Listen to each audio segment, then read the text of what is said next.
Avant de commencer la vidéo, n'oublie surtout pas de t'abonner et d'activer la cloche de notification pour ne rien rater. Merci. Nous sommes le premier jour du procès de la Donna, constatant que cette dernière avait beaucoup de chances d'être relâchée. Alfonso Cabral déclara très énervé que « Nous tous, nous avons vu cette vidéo » où la Donna réalise son forfait. L'avocat de la Donna prend ensuite la parole et affirme « Objection votre honneur.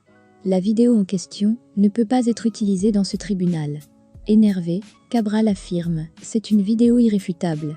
Elle montre la Donna en train de commettre une infraction. » Tellement Alfonso Cabral était énervé qu'il se mit à utiliser des termes ineptiques.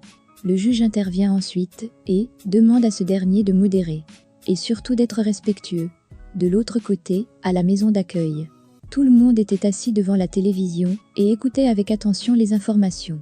Au fond, la journaliste expliquait que la vidéo tournée, il y a de cela 2 ans, est susceptible de ne pas être utilisée au tribunal contre la Donna.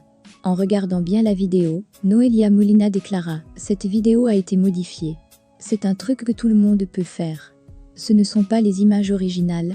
Cette vidéo a été falsifiée. » Énervé en écoutant les propos de la jeune informaticienne, Diego Padilla affirma « C'est elle qui a commis l'infraction. » La jeune informaticienne, comprenant la réaction de Padilla, déclare que « Je ne dis pas que c'est faux. Je dis juste que c'est pas dans cette bande vidéo qu'elle a commis son forfait. Et s'il n'y a pas d'une preuve palpable, elle ne pourra être condamnée. » Très énervé, Diego Padilla affirme « Tu ne sais pas ce que tu es en train de raconter. » Ce dernier s'élève ensuite, puis s'en va.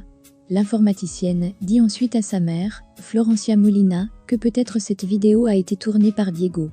La seconde victime, Romelia Vega, arrive sur la barre et dit au juge qu'elle est contre le fait que cette vidéo ne soit pas prise en compte. L'avocat de la Donna prend ensuite la parole et dit « Étant donné que le juge a déjà tranché sur cette histoire, parlons un peu de votre frère. » Madame Vega explique ensuite au juge que la Donna est coupable de la mort de son frère. L'avocat de la Donna contredit ses propos. Il explique à Vega que la balistique a montré que la mort de son frère provenait de Rafael Cabral. Car ses empreintes ont été retrouvées sur l'arme. Notons que beaucoup de victimes sont venues témoigner contre la Donna. Environ 10 personnes. De l'autre côté, Léon Contrera envoie sa collègue, Karen Velard, de faire une investigation. Avec beaucoup de ruse, cette dernière réussit à photographier Fernando. Léon arrive à la barre et explique au juge que certaines preuves n'ont pas été prises en compte. Il prend comme exemple l'appel téléphonique. Jouant les étonnés, l'avocat de la Donna prend ensuite le dossier et donne aux représentants du ministère public de vérifier.